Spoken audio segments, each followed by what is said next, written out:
When Walter Hale appeared by the side of Kolob Reservoir Road on a cold afternoon in early March, he was almost unrecognizable, barefoot, gaunt, clothes torn to shreds, and eyes wild like he'd just crawled out of the earth.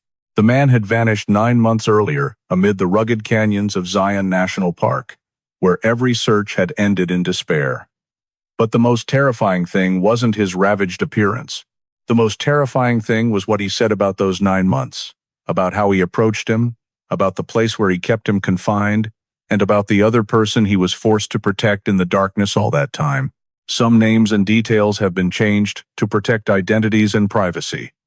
Before diving into the story, don't forget to subscribe to the channel and hit the notification bell so you don't miss the latest cases. On the noon of June 6th, the asphalt parking lot next to the West Rim Trail entrance of Zion National Park was quieter than usual when Walter Hale closed the door of his rental car and stepped out looking like someone who had prepared thoroughly for the 4-day journey ahead. Walter, living in Portland and familiar with the temperate coastal rainforest trails, saw this trip to Utah as a milestone, marking his desire to return to his long-distance hiking habit after months of intense work. According to security camera footage at the visitor center, Walter arrived before 1 p.m., carrying a large-capacity backpack, a water filter, brand-new trekking poles, and a paper map purchased right at the information desk. The ranger on duty noted that he asked detailed questions about weather conditions and permitted campsites along the West Rim Trail, behavior consistent with an experienced solo hiker. Camera images show Walter checking every item in his pack, tightening the straps, testing the security of his bootlaces, and comparing the gear list on his phone with what he had brought. After leaving the visitor center, Walter walked through parking lot number 3 to grab an extra energy food pack and replace the batteries in his personal locator device.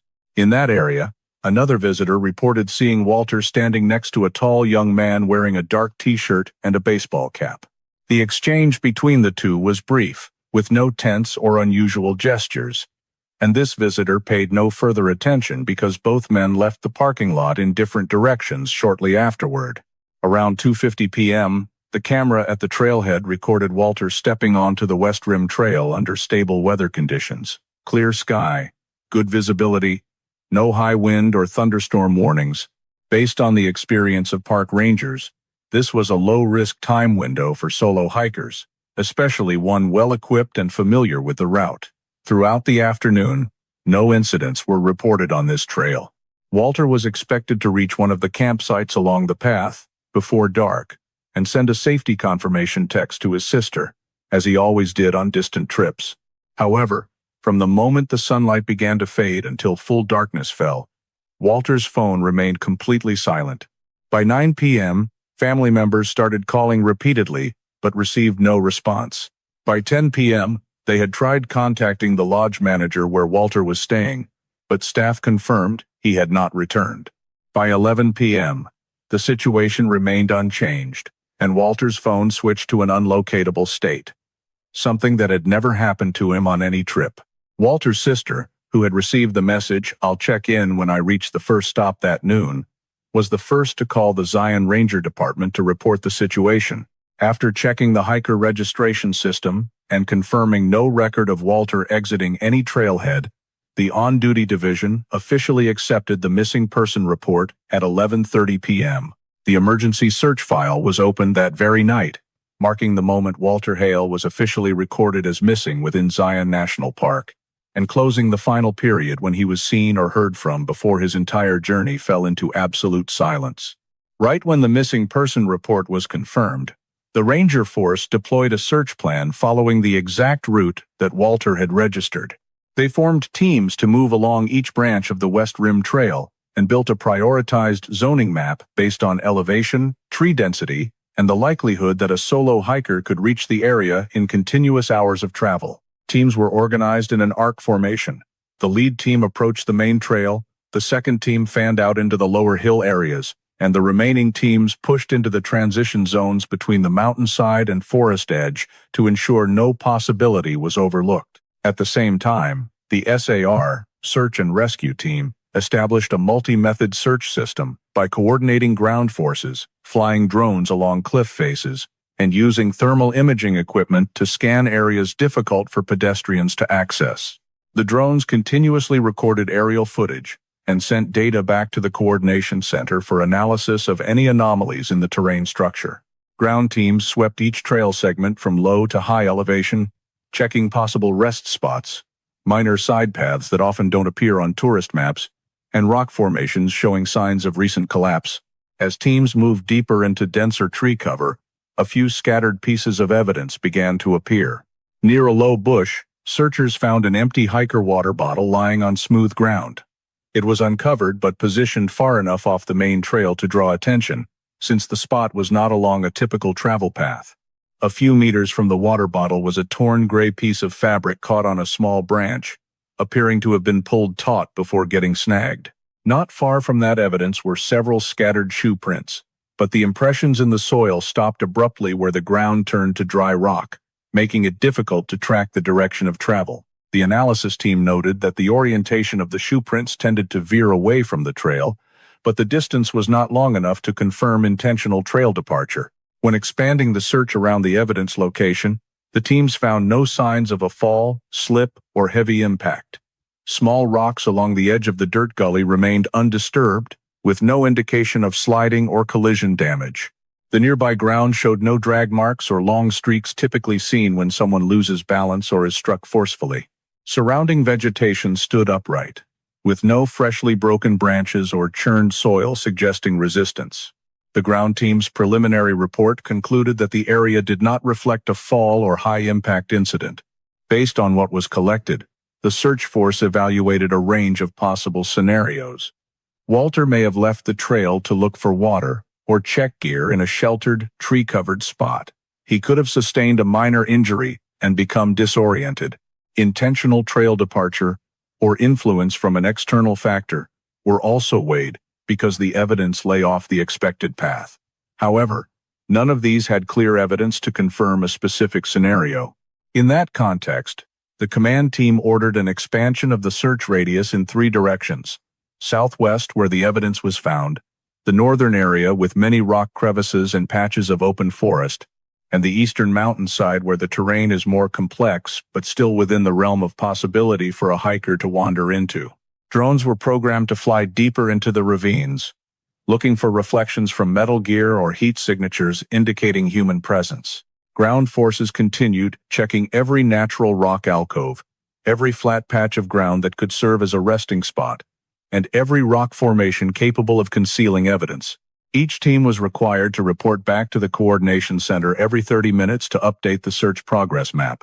Even after expanding the scope and checking nearly all side branches within a radius consistent with the travel capability of an adult over the time Walter went missing, the search teams found no additional indicators beyond the initial pieces of evidence.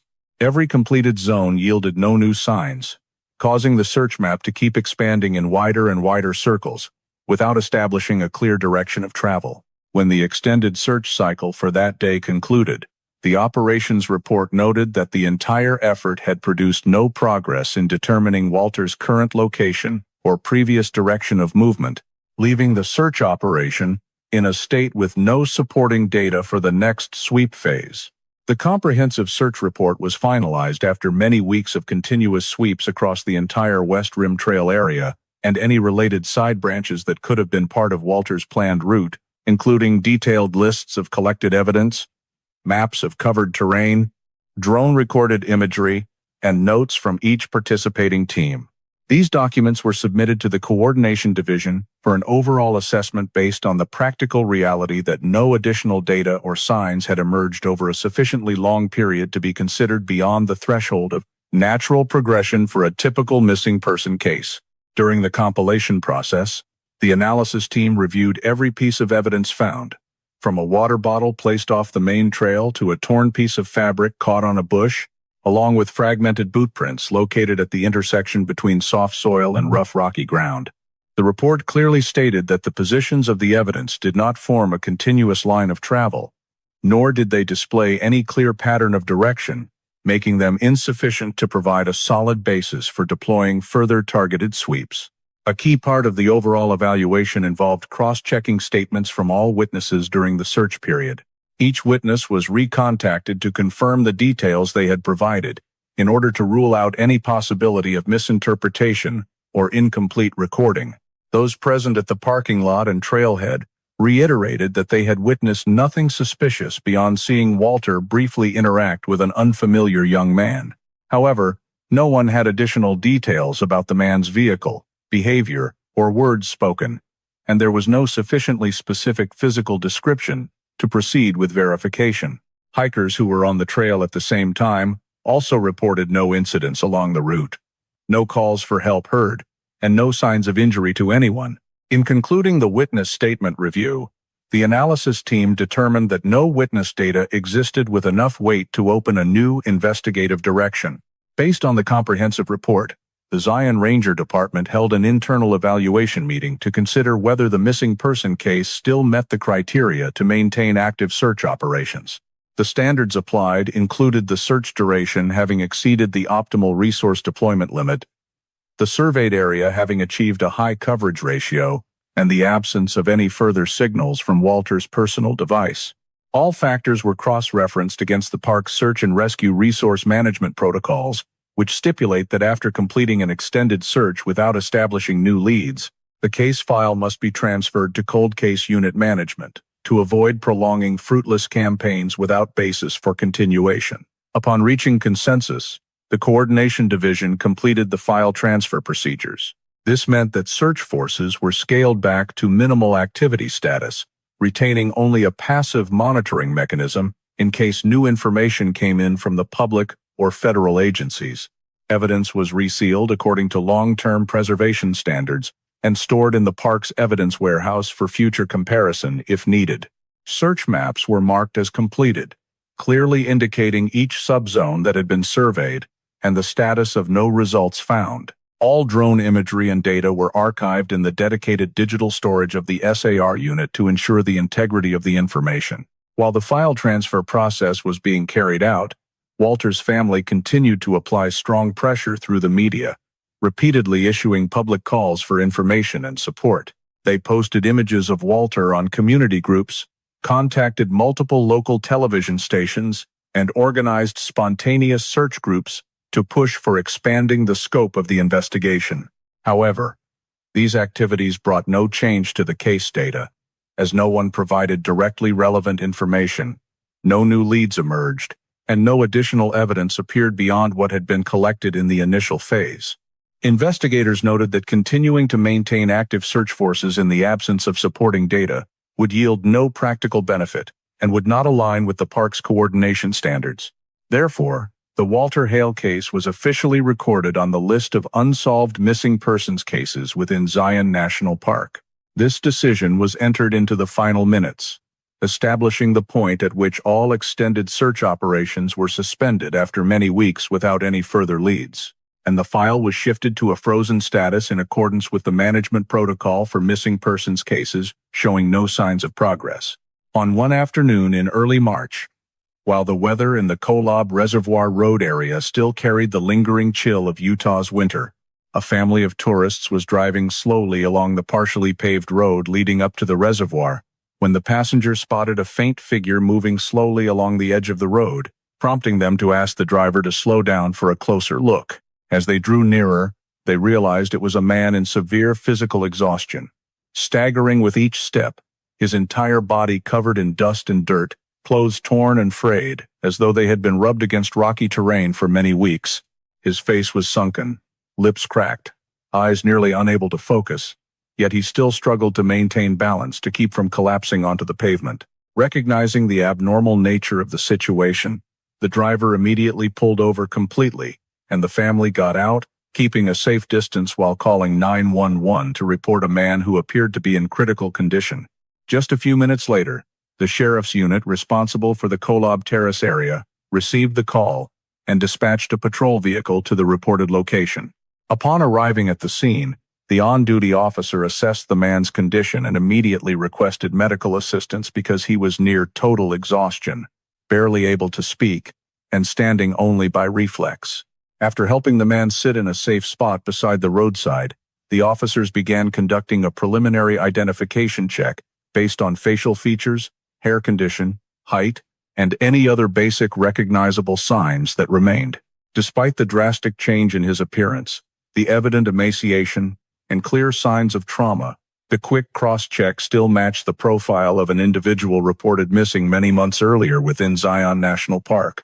Once the identity was confirmed, the officers verified that this was indeed Walter Hale, the man who had vanished under inexplicable circumstances during a solo hiking trip and left no signal or trace for an extended period.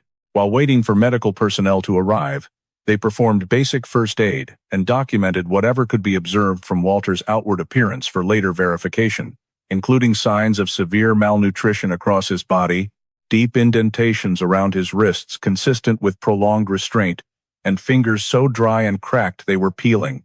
About 10 minutes later, the ambulance arrived on scene. Walter was transferred to a stretcher and transported directly to St. George Regional Hospital, under the priority emergency protocol for patients suffering from prolonged debilitation. At the hospital, the medical team promptly initiated initial assessments, measuring vital signs, starting IV fluids, checking for injuries, and evaluating the risk of internal organ damage due to extended dehydration and malnutrition. The fact that Walter was found in this condition immediately prompted authorities to re-examine the entire archived case file because his reappearance did not align with any scenario involving a natural accident or simple disorientation. Once identification was definitively confirmed through hospital records, identification documents, and fingerprint verification, Walter's full missing person file was reactivated in the system and reclassified as a criminal case with indicators of abduction and unlawful confinement. A priority protocol was immediately established with the following objectives. First, absolute protection of Walter's safety by limiting unnecessary contact, controlling information flow, and preparing for potential external threats related to the cause of his disappearance. Second, preservation of his testimony by ensuring all interactions with Walter occurred through a specialized team with controlled documentation and measures to avoid triggering confusion or panic. Third, stabilization of his physical condition to ensure Walter would be medically fit to answer essential questions when the official investigative team began gathering information. These elements were incorporated into the emergency response plan coordinated by the sheriff's office, in collaboration with medical personnel and psychological specialists, to guarantee the accuracy of every recorded detail. Walter's discovery was coded into the management system, and law enforcement began constructing a new case framework based on the reality that his condition was inconsistent with someone who had suffered an accident in a natural environment, and far more consistent with prolonged captivity under deprivation and sustained external influence. This assessment shifted the entire handling process into a special investigation branch, triggering a series of task assignments, data collection requirements, and reviews of possibilities tied to intentional criminal conduct. Walter's appearance on Kolob Reservoir Road in a state of extreme debilitation and without appropriate survival gear became the starting point for re-evaluating all previously recorded facts, and marked the moment when a paralysis and the about it HA. New investigative approach began to be deployed to uncover the truth behind the period of his disappearance without any sign of contact. At St. George Regional Hospital, once the medical team completed the initial emergency procedures for Walter and ensured he was stable enough to proceed with the official identification process, technicians were assigned to take his fingerprints and submit them to the state's civilian record system for automated comparison with previously registered files. The identification software quickly returned an exact match with Walter Hale's information, reinforcing the conclusion that the man under treatment was indeed the person previously reported missing, and completely ruling out any possibility of misidentification due to drastic changes in appearance from extreme exhaustion. To meet legal standards, the hospital continued with dental record verification, using X-ray images of the jaw and distinctive dental patterns that had been stored in his personal medical file from years earlier, and the results matched once again, confirming the accuracy of the identity. After verification, the medical team proceeded to document his physical condition and conducted a series of tests to assess the long-term effects his body had endured over many months. Doctors noted that his body weight had dropped to an alarmingly low level compared to the healthy index for an average adult male. Body fat percentage was nearly at zero in the quick analysis, and muscle mass had significantly decreased, indicating severe malnutrition. Blood tests showed deeply depleted levels of vitamin D, B1, B6, and B12, consistent with prolonged lack of sunlight, inadequate nutrition, and an unstable diet over an extended period. In addition, electrolyte levels, particularly sodium and potassium, displayed signs of chronic imbalance, further supporting the assessment that Walter had experienced severe dehydration for a significant time. On Walter's body, numerous healed wounds left clear traces, such as a healed fracture of the left rib that had closed but still showed distinct outlines on X-ray films, indicating the injury had occurred at least several months earlier, or possibly longer depending on individual bone healing rates. Doctors also noted dark bands around his wrists and ankles, forming uniform indentations typical of prolonged restraint with material of fixed tightness. These impressions had darkened and turned into scars, proving that the binding had not lasted just days but had to be measured in weeks or months. The skin around his ankles and wrists also showed hardened scar tissue, reflecting uneven skin regeneration phases consistent with restricted movement in a confined holding space. The skin across Walter's entire body exhibited uniform depigmentation, especially on his shoulders and upper back, indicating he had had no exposure to natural sunlight for a very long time. The pallid, almost ghostly skin tone combined with thinning of the epidermis pointed to continuous vitamin D deficiency and an environment completely devoid of natural light. Orthopedic specialists further analyzed the reduced muscle tone in Walter's arms and legs. Based on localized muscle atrophy around the thighs and upper arms, they concluded that the victim had hardly been allowed free movement and could only perform very limited actions in a constrained space, leading to a significant loss of muscle mass. This also explained the staggering gait when Walter appeared on Kolob Reservoir Road, as his body no longer had the ability to maintain stable balance. During the overall evaluation, forensic doctors collaborated with the investigative team to cross-reference biological data and confirmed that Walter's minimum period of confinement had to have lasted at least 4 to 6 months, based on the rate of muscle atrophy, scar morphology, degree of vitamin deficiency, and skin structure changes. The expert report emphasized that a normal person lost in a natural environment would show signs of sun exposure, skin peeling from sunlight, insect bites or swelling, or evidence of free movement. However, Walter's body displayed all the characteristics of someone living continuously in an enclosed space, lacking light, lacking nutrients, and under strict control. These findings led the medical investigative group to determine that this was not a case of injury from accident or disorientation, but carried all the hallmarks of deliberate, intentional confinement. Once the report was finalized, the forensic division prepared the file and sent it directly to the FBI, following the protocol for cases showing signs of federal crimes involving kidnapping, unlawful detention, and transport of a victim across federally managed areas. The submitted documents included a medical summary, X-ray result images, analysis of bodily marks, and all data related to Walter's state of extreme debilitation, forming the initial basis for the federal agency to assess the severity of the case and determine that it likely involved organized criminal activity or an individual acting with premeditation and prior preparation. Right after Walter's physical condition reached a temporary stable level, the clinical psychology specialist team was dispatched to the hospital to conduct an assessment protocol standardized for cases of long-term confinement, focusing on observing initial reactions, orientation ability, and tolerance to environmental stimuli. Upon entering the room, the specialist noted that Walter exhibited strong startle responses to any sharp sound, even the normal sound of a door opening or footsteps, his body contracting into a defensive posture, despite no real threat being present.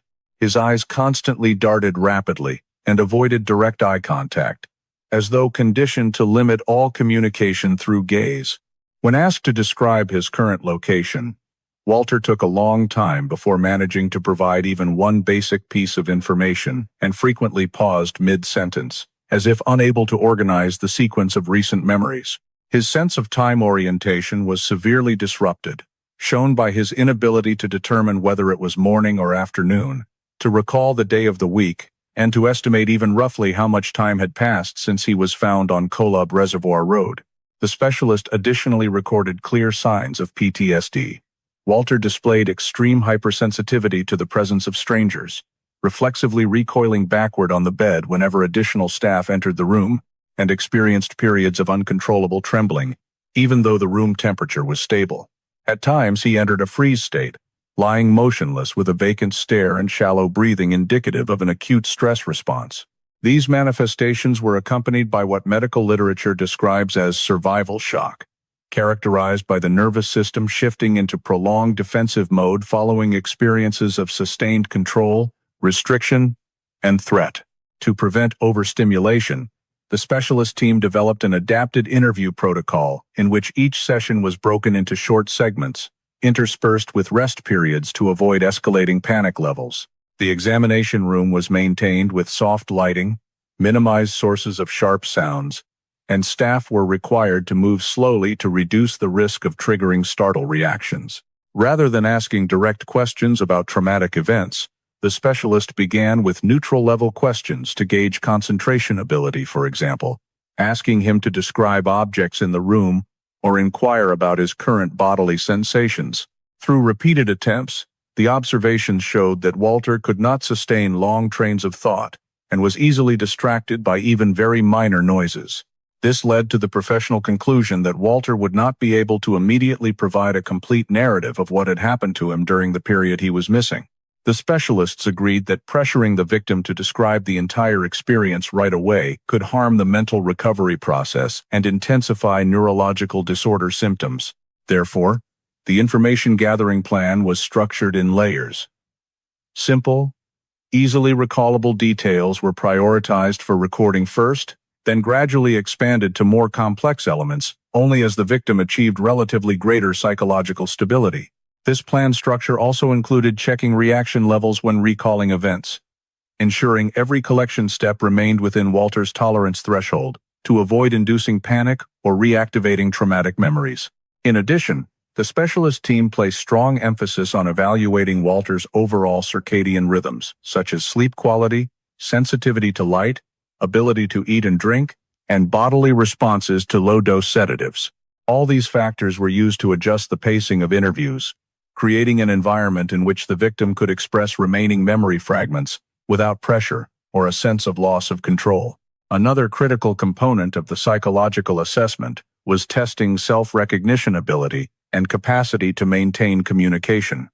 As Walter struggled to control his voice, sometimes speaking too softly, other times breaking off due to rapid breathing. When asked to recount details related to the moment he was found, he often closed his eyes for a very long time before speaking, as though trying to peel apart overlapping layers of memory. These reactions indicated that his mind was operating in a continuous defensive state, making it difficult to reconstruct events in a clear sequence. Every small piece of information Walter provided had to be recorded with extreme caution and placed into a temporary data group for later analysis, because the degree of accuracy could not be immediately determined due to the effects of disorientation. The specialist team set a short-term goal of helping Walter regulate his neurological state before expanding the scope of questions, ensuring that every incremental advance remained safe for his currently very fragile psychological condition. In the psychological evaluation sessions adjusted to Walter's tolerance threshold, as he gradually regained the ability to organize his thoughts, the specialist began asking about the last time he saw anyone before disappearing, and Walter described that at the parking lot, on the morning of his departure, while he was rechecking his bootlaces and preparing to lock the car door, a young man approached with a moderately friendly demeanor, not overly eager, but enough to create a sense of familiarity, like a hiker wanting to exchange experiences. Walter recalled that this person was wearing a dark t-shirt, trekking pants, and a baseball cap that partially obscured his face, making it not easy to identify every detail, but still leaving the impression that he was agile and quite confident in his approach. The man started with a question about the filming equipment Walter was carrying, asking if he was making a vlog or some personal documentary. When Walter replied that he was only bringing the gear to capture scenery along the way, the other man immediately introduced a landscape filming project he said he was working on for a small channel specializing in hiking. This piece of information put Walter off guard, because in the national park environment, people with an interest in filming often connect easily with one another. According to his account, the man said there was a nearby viewpoint that few tourists knew about, located just a few minutes' walk off the main path with a pretty nice view down into the valley, very suitable for testing equipment before heading onto the trail. Walter described that the invitation sounded reasonable and had no suspicious details. Normal deep voice, even speaking pace, eyes showing no signs of evasion or agitation. He agreed to follow, hoping to check out an angle for shooting before starting the main journey. They left the parking lot in a direction with few observers, crossed an open patch of ground, and followed a side path the man said would only take a few minutes to reach the viewpoint. Walter noted that the initial stretch was completely consistent with the description, a small dirt path, fairly level, and sparsely trafficked. However, once they were out of sight from the parking lot area, he noticed the second turn no longer resembled a normal trail but looked like a worn dirt track created by frequent foot traffic but unofficial, with thicker bushes on both sides and the ground sloping down slightly. Even so, because the man ahead seemed confident, Walter did not think he was falling into a dangerous situation. As they went deeper, the sounds from the trailhead faded away and only the wind sweeping through the bushes remained. Walter asked if this path was too far compared to the few minutes mentioned, but the other man gave a light laugh and said the viewpoint was very close, just hidden by a small incline. Right as Walter stepped over a slightly slippery flat rock, he felt a strong jolt like electricity shooting through his back, causing his entire body to lose control, his legs buckling, and his vision blurring. According to his account in the hospital, he heard no warning or threat before the attack. He only saw the man close in from behind, holding a device resembling a handheld stun device with enough force to render him unable to resist. Walter collapsed onto the ground, unable to move his limbs for several seconds, and just as he tried to catch his breath, the man quickly wrapped nylon cord around his wrists. The nylon was tied with multiple fixed knots, showing the perpetrator had experience, or at least had practiced beforehand. The binding was compact, with no excess cord left dangling, leaving Walter no leverage point to pull apart or loosen it. His ankles were bound in the same way, and in less than a minute, all mobility was completely locked down. The perpetrator showed no signs of haste or fumbling. His actions proceeded sequentially, as if he had already visualized every step in his mind. Walter remembered that when he bent down to check the tightness of the cords, he was wearing thin black gloves to avoid leaving fingerprints. The eyes under the brim of the baseball cap showed no emotion, only a cold focus on completing each movement. The man also showed no concern about anyone discovering them, which made Walter realize he had chosen an attack spot far enough away that sounds or movements would not easily be noticed from the main trail. When asked about details he could recall to aid identification, Walter described that the perpetrator was slightly taller than him, slim but solid build, voice without any clear regional accent, quick and light footsteps, like someone accustomed to physical activity. He wore a dark t-shirt, trekking pants with side pockets, and carried a small, specialized backpack suitable for someone intentionally moving long distances without drawing attention. His behavior was not impulsive, but a calculated sequence of actions. The initial friendly approach, bringing up the filming story, the invitation to a little-known viewpoint, and the process of leading him away from populated areas, all indicated premeditation before the attack.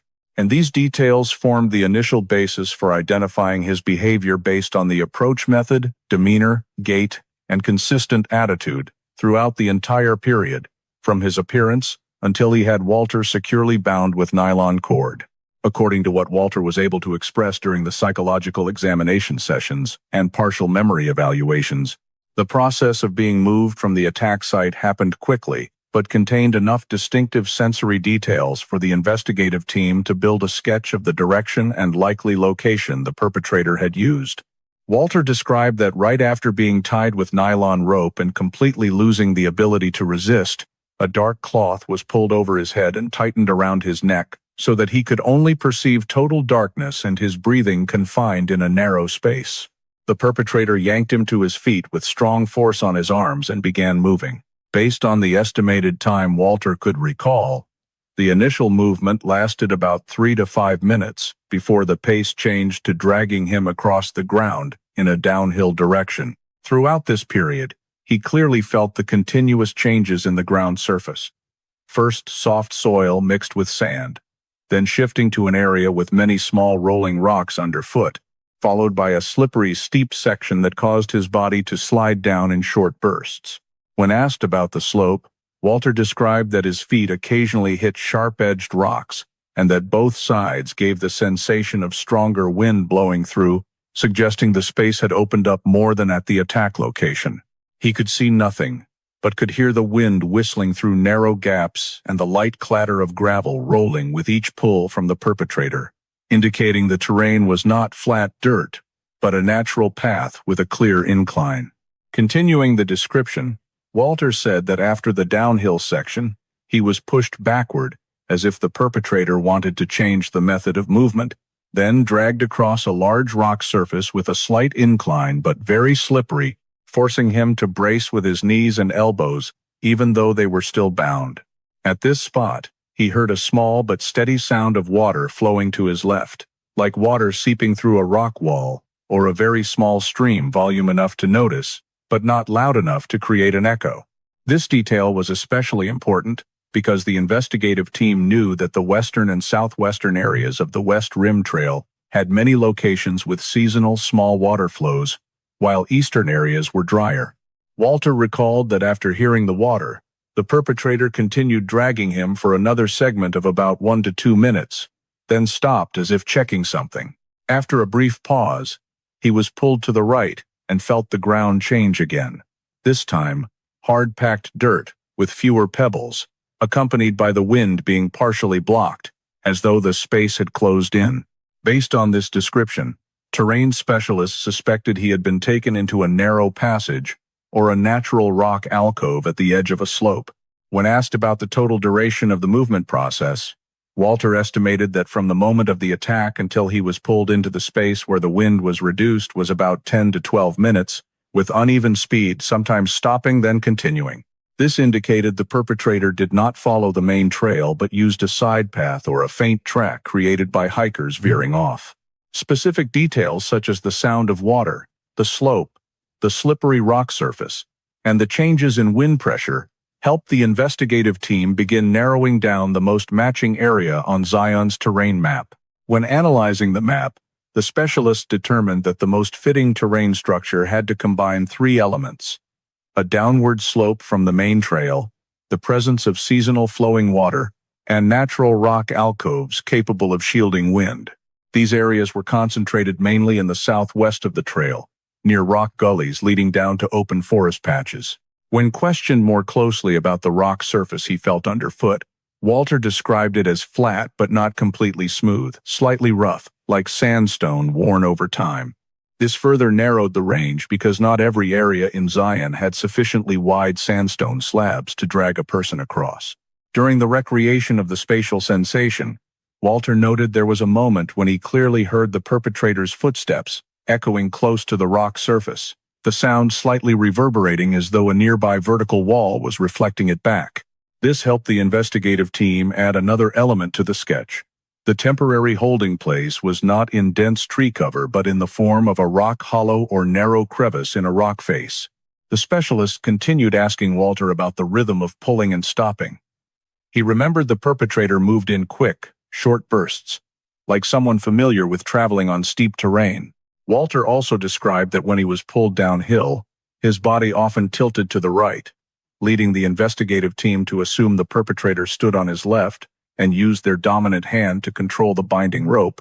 This provided additional information about movement habits to aid behavioral identification. Based on the estimated travel time and dragging speed, specialists determined the distance could range from 150 to 300 meters, depending on the slope and interruptions.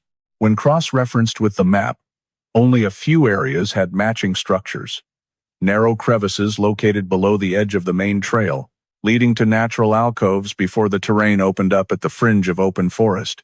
From all the sensory elements Walter remembered while completely blindfolded, the changing wind sound, the water noise, the slippery feel of the rock face, the downward pull of the slope, the continuous shifts in air pressure, the investigative team drew a probable movement path for the perpetrator and built the hypothesis that he had used an unrecorded side route known only to locals or terrain researchers, reinforcing the geographic probability zoning based on speed, duration, and elevation changes Walter described in his blinded state.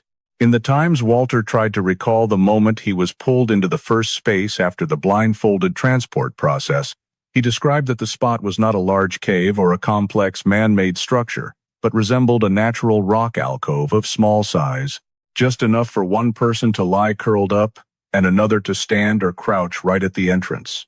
He felt the cold rock surface pressing against his back when he was laid down, and the surrounding space had a slight echo, indicating the surfaces were solid rock rather than packed earth. The rock ceiling above was not high.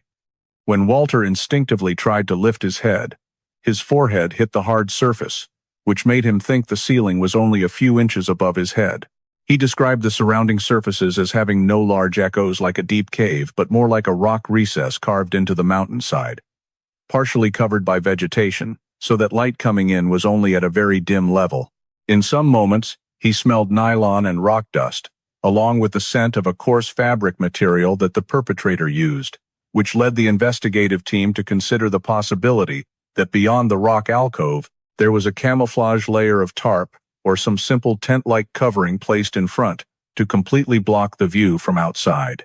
When asked about the surrounding environment, Walter said he heard no human voices or engine noises, indicating the location was far from the main trail and not near areas where tourists moved. The only sound he recognized was a very faint wind threading through a narrow crevice and occasionally the sound of loose rock fragments falling when the perpetrator shifted his weight. This showed that the chosen site had high seclusion and was situated within a natural terrain feature deep enough to dampen most sounds. During the initial period at this location, Walter was fully bound by additional nylon cord tightened around his knees and elbows, while his wrists and ankles remained in their tightly bound state. Every time he tried to squirm even slightly, the cords dug deeper into his skin, forcing him to stay in the same position. The perpetrator provided only minimal amounts of water, just enough to prevent him from falling into dehydration too quickly. The restriction of water and movement caused Walter to weaken rapidly, reducing his ability to resist and preventing him from accurately remembering time markers. The perpetrator laid him on the rock floor without providing any covering, which caused his body temperature to drop quickly overnight. He was not allowed to sit upright, and when he tried to move, the perpetrator simply used hand force to push him back to the original position, a simple but effective control method, because the space was so small that he could not turn or brace himself. After hearing Walter's description, the terrain analysis team began identifying suitable locations around the West Rim Trail for comparison. They ruled out areas with large caves or deep alcoves, because Walter described the space as extremely narrow with no wide echoes.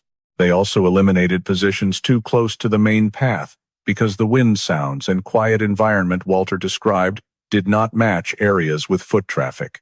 Alcoves too small to accommodate a tent-like covering were also removed from the list, since Walter had felt fabric brushing against rock, suggesting the perpetrator had used at least one layer of tarp or cloth to camouflage the entrance. When filtering through topographic maps, the investigative group focused on secondary rock gullies located 100 to 300 meters from the main trail, where there was a combination of flat rock faces, natural recessed walls, and sufficiently thick vegetation to conceal the entrance without creating noticeable anomalies when viewed from a distance. Based on the description of sounds, they excluded locations near large streams or watercourses with strong flowing noise, because Walter only heard a very faint trickle during the transport phase, but not inside the temporary holding site. The next step was evaluating how the perpetrator managed the victim at this location, as it helped determine the nature of the space. The full body binding and water restriction indicated the space had to be enclosed enough that the perpetrator did not need noise-suppressing tools, while also small enough that controlling Walter's body with bare hands remained effective. If the space were larger, the perpetrator would have needed additional cords or to anchor the victim to the rock to prevent being pushed away. Walter said he could not determine where the perpetrator was positioned when standing in the alcove because the footsteps were very quiet, indicating the space was too narrow for steps to create echoes. This reinforced the possibility that this was a transit point, not the main holding site, because the perpetrator would need a larger space to maintain the victim over a long period. When arranging the elements Walter described, the investigative team reached a technical conclusion that this location was used as a stabilization point for the victim immediately after the attack, serving the purpose of control and assessing resistance capability before moving him to a farther and more secluded position. Because the space was small and unsuitable for prolonged habitation, it could not have been the primary holding site. Therefore, in the technical report, the experts unanimously agreed that the first area Walter was taken to served only as a transit point, the spot the perpetrator used to adjust the bindings, evaluate the victim's level of alertness, and prepare for the next leg of transport to the long-term holding location. As Walter's ability to describe things became more stable and he could recall clearer features about the place where he was held for a long time, he said the space resembled an underground mountain crevice or a sealed rock alcove, with a natural structure and limited area that forced him to lie on his side or curl up to fit the width of the rock floor. He felt the rock ceiling above so low that even when he tried to lift his head just a few inches, his forehead touched the cold surface, leading him to conclude that the rock ceiling was only a very short distance from his body. Light was almost non-existent. Only a tiny crack from higher up let in a faint strip of weak light on the rock face, enough for him to sense the change between day and night, but not enough to clearly see objects. This caused his sense of time to become constantly distorted, because most of the time he saw only thick darkness right in front of his eyes. Regarding the climate, Walter described that the temperature in this space always stayed low, keeping him in a constant state of freezing cold, especially when lying for long periods on the highly damp rock floor. Moisture from the rock seeped into his torn clothing, making his body continuously wet, and any part of his body that touched the rock floor quickly became numb and stiff. He recounted nights when he shivered uncontrollably, even though there was no direct wind blowing in, showing that the cold in this underground space did not depend on outside weather but was a characteristic of the terrain. These elements matched the climate features of sealed rock alcoves in the Kolob Terrace area, where sandstone retains moisture and temperature drops sharply when no sunlight reaches it. During the time he was held there, Walter said his body position barely changed for extended periods. The perpetrator tied nylon rope to secure his wrists to a protruding rock spur behind his back, and another rope to fix his ankles to a point on the rock floor, creating a half-lying, half-sitting posture that allowed him only to twist his body within a very small radius. The long-term bindings created deep indentations, causing the skin at contact points to swell red, then become calloused and hardened, and whenever Walter tried to shift his body weight, the ropes only tightened more.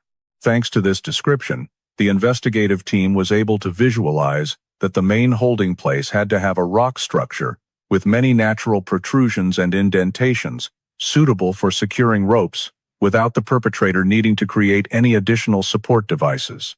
When asked whether he noticed any signs indicating the perpetrator had prepared artificial structures or fixed objects in advance, Walter affirmed that he did not feel any metal sounds, did not hear heavy objects being dragged, and did not hear tools, which showed the perpetrator relied entirely on the natural terrain to confine him. This ruled out the possibility of a man-made bunker or a tent set up in an enclosed space, because the rock surface was too cold and the humidity far too high for an artificial structure. In addition, Walter said that every time the perpetrator entered or left the space, the sound was very dry, like footsteps hitting hard rock, and when he bent down to approach Walter, his breathing reflected off the rock surfaces, creating very short and sharp echoes. This proved the space was only wide enough for two people to stand close together, not a large cave.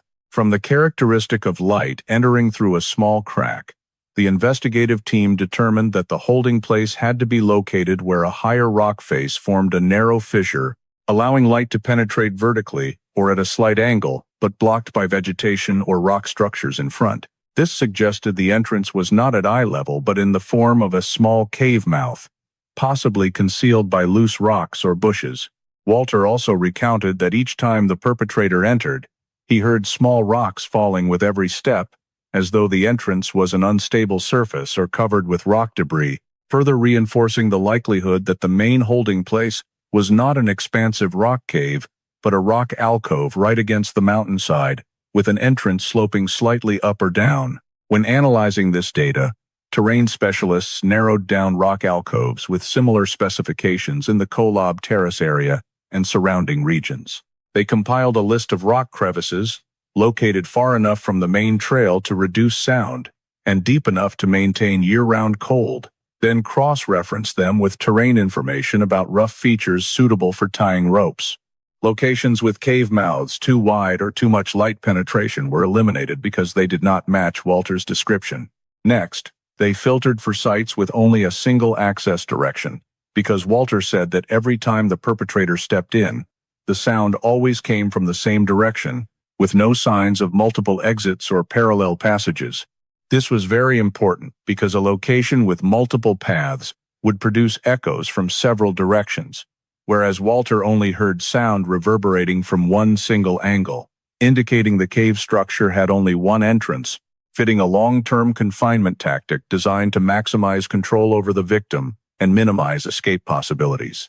The absence of strong air currents and the presence of only a small light crack showed the entrance was almost completely shielded. The perpetrator may have placed temporary covering objects or relied on natural vegetation to hide the location. When surveying areas with matching terrain, investigators noted several rock gullies leading to alcoves situated a few meters to several dozen meters below the main trail level, featuring typical sandstone structures capable of retaining moisture, producing low temperatures, and containing many natural anchor points. These rock alcoves also had small cave mouths, just large enough for a person to crouch and crawl through, exactly as Walter described the perpetrator having to change posture each time he approached. In addition, the description of the rock floor always being damp matched alcoves near groundwater zones or places where vapor rose from deep fissures beneath the surface.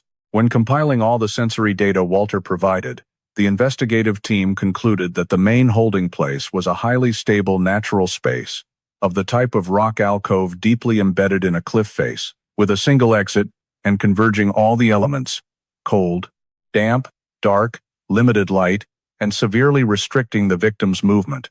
This explained why the signs of muscle damage, muscle atrophy, and vitamin deficiency on Walter's body aligned with the environmental characteristics of underground rock alcoves in the Kolob Terrace area, where temperature remains low and light is almost completely prevented from entering.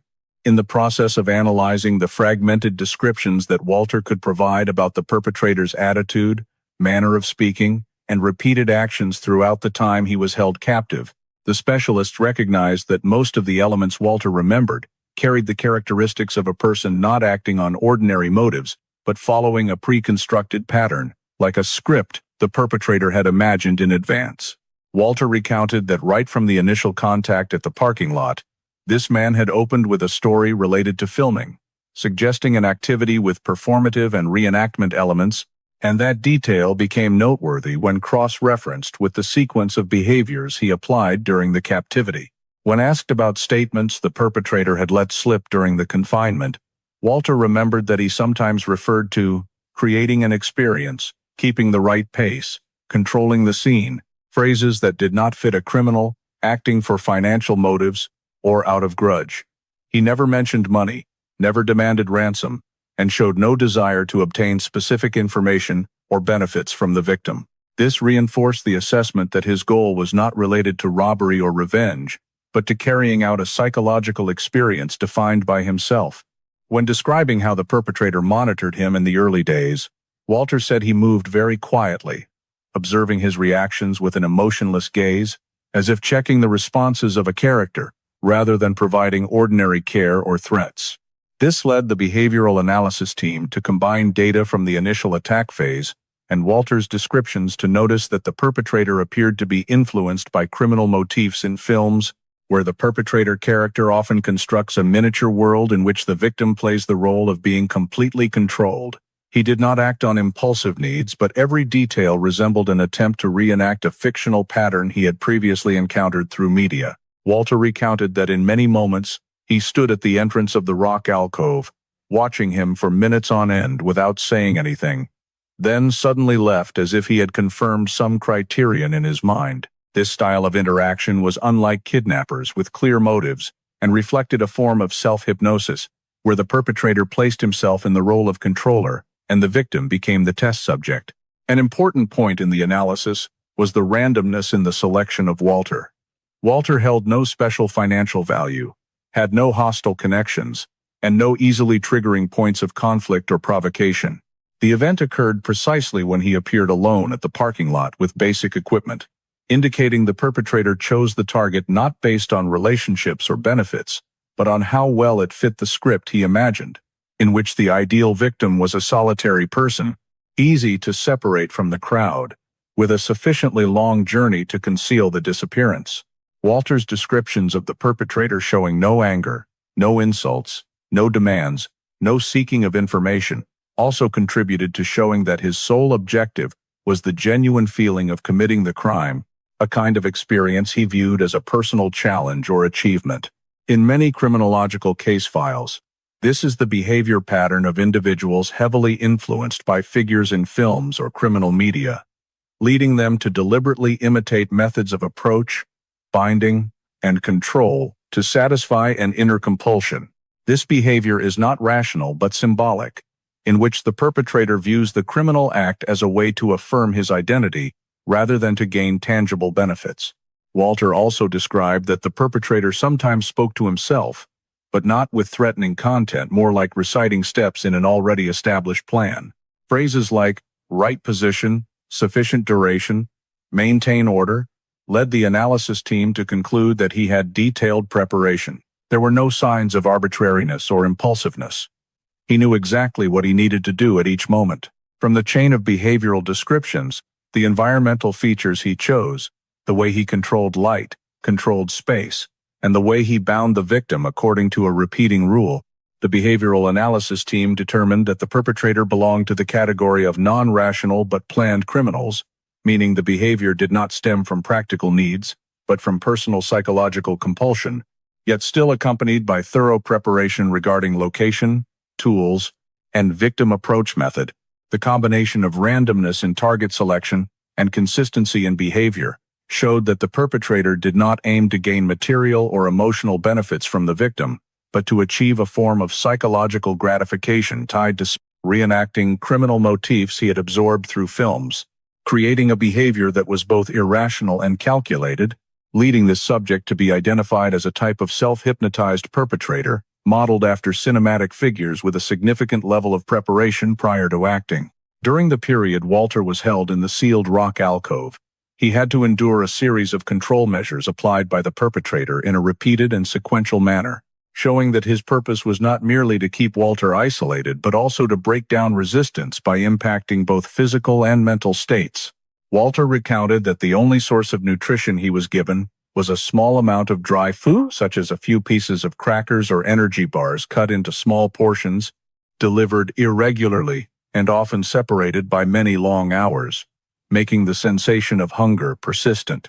Water intake was also restricted, just enough to prevent him from slipping into a coma due to dehydration, but never sufficient to restore muscle strength, creating a continuous state of weakness that extinguished any thought of resistance right from the start.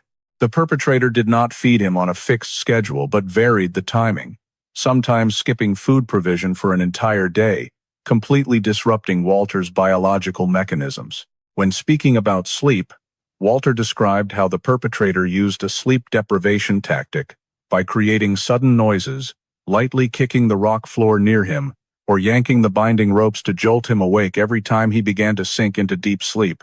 Some nights the perpetrator forced him to hold a half-sitting position for many hours, not allowing his body to relax, causing his muscles to gradually fall into prolonged aching. On certain days, when Walter was too exhausted to maintain balance, the perpetrator forced him to stand by pulling the ropes upward, shifting his body weight onto his wrists, and creating a constant pins and needles sensation. These actions caused Walter's body to burn energy faster than the available nutrition could replenish, producing a deep debilitation from which he had no way to recover. In addition to physical impact, the perpetrator employed deliberate intimidation tactics to shatter Walter's will. He did not yell or display anger, but spoke in a cold, calm voice that Walter's family was being watched, or that if he made one wrong move, others would pay the price. Walter could not determine the truth or falsehood of these statements, but in his bound and isolated state, he had no choice but to believe the danger could extend to his loved ones.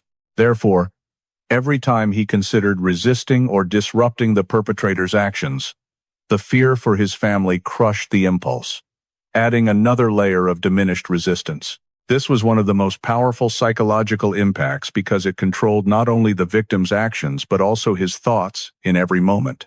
The narrow confinement space was also an effective control tool, because being forced into an area only large enough to lie on his side gradually narrowed Walter's perception, causing him to lose the concept of movement, distance, and maneuvering ability. The time spent in absolute darkness caused his eyes to gradually blur, as they had to constantly adjust between total blackness and the single thin strip of light entering from the rock crack. When he closed his eyes, darkness flooded in. When he opened them, he saw a similar black curtain. His perception became disordered, and he could not distinguish how much time had passed between the perpetrator's appearances. The lack of information, familiar sounds, movement, and light combined as four elements that slowly eroded his sense of orientation. Walter said that after just a few days, he no longer knew which direction he was facing or where his body was positioned relative to the exit. This made imagining an escape route impossible for a long time, and every attempt to concentrate and determine his location was interrupted by physical weakness and overpowering fear. The perpetrator also never allowed Walter to know the time. He carried no light-emitting device and said nothing to hint at the time of day. Whenever he delivered food or water, he did so without revealing any clue about the outside world. This completely inverted Walter's day-night cycle because there were no biological signals to anchor to. When asked about the length of the intervals between the perpetrator's appearances, Walter could not estimate accurately because his sense of time had disintegrated. And in that confined space, 1 hour could feel as long as a full night, while a night could feel as short as a few minutes. These signs clearly reflected a pattern of abuse built according to criminological behavior, in which the perpetrator used a series of techniques to dismantle the victim's three physiological pillars: nutrition, sleep, and spatial temporal orientation. When these three elements were broken simultaneously, the victim fell into a state of spiritual loss, of sovereignty, inability to organize thoughts, and complete submission. Walter stated that he gradually became dependent on every action of the perpetrator, whether it was providing water or pulling the ropes to force him upright. His body reacted as though living on a schedule set by someone else. Layer upon layer of control caused him to slowly lose his sense of self. When hearing Walter's description of the precise repetition in the abuse measures, the behavioral analysis team noted that the perpetrator did not improvise according to circumstances, but maintained a personalized, predetermined schedule. He used the same tone when threatening, the same movement rhythm when entering the alcove, the same style of forcing, standing, and sitting. Such details showed he regarded each action as part of a control sequence to maintain dominance, and did not act impulsively based on emotion. Walter's absolute isolation in darkness, with no ability to identify the surrounding space, no time information, and no opportunity to maintain normal biological cycles, caused his perception to erode to the point where he no longer trusted any of his own instinctive reactions. The perpetrator kept him in a state of mental suffocation and physical exhaustion, exactly matching the typical aspects of the abuse model used in prolonged confinement cases, where the offender focuses on systematically eliminating every part of the victim's self-defense capacity to reinforce absolute control. In the times Walter tried to recall the periods when the perpetrator was not present in the rock alcove, he described that those absences occurred with a fairly stable rhythm, like a schedule maintained consistently over many days. He said that although he had completely lost any sense of time in terms of hours and minutes, he could still recognize the periods of absence based on the prolonged cycle of silence, no footsteps, no sporadic falling rocks, and no change in the air at the mouth of the alcove. By counting his breaths or feeling changes in body temperature when hungry or fatigued, Walter estimated that each time the perpetrator left lasted a long enough period that it could not simply be movement around the nearby area, but likely involved leaving the rocky terrain and going to a place with supply sources. The experts noted that in many accounts from long-term confinement victims, the sense of time is often distorted, but the rhythm of repeated absences can help determine the perpetrator's activity cycle. Walter said the perpetrator usually left when the space inside the alcove sank into a characteristic cold and silent state, with no signs of light reflecting off clothing or movement. After waking from some fitful sleep, he often realized the bindings had not been disturbed for a long time, indicating the perpetrator was absent. Walter said that sometimes he heard a very distant sound echoing back, like rocks rolling down a slope, suggesting the perpetrator had moved up or down the rocky incline and left the area. Based on the prolonged silence he described, the time analysis team estimated that the perpetrator could leave the alcove for several continuous hours, enough to travel to a nearby populated area. When comparing this duration with area maps, the experts determined that the most reasonable locations for purchasing supplies included Cedar City, Laverkin, or scattered stores along Kolob Reservoir Road, as these were the nearest population centers with relatively convenient road access, especially for someone familiar with the terrain. These towns had supermarkets, convenience stores, gas stations, and places where the perpetrator could buy dried food, bottled water, fabric, nylon cord, or any other items needed to sustain the victim's captivity. When the investigative agency began cross-referencing the perpetrator's absence rhythm description with real-world data, they reviewed receipts at stores in the area, particularly transactions made at times believed to align with the periods Walter described. Some stores near Cedar City recorded purchases of items such as water, protein bars, wipes, and nylon cord in the days close to when Walter disappeared. Although the buyer's identity could not be determined from receipts alone, the purchase timing data created a notable recurring pattern when the frequency fell on days where weather and climate conditions indicated the perpetrator could move outside without leaving unusual traces.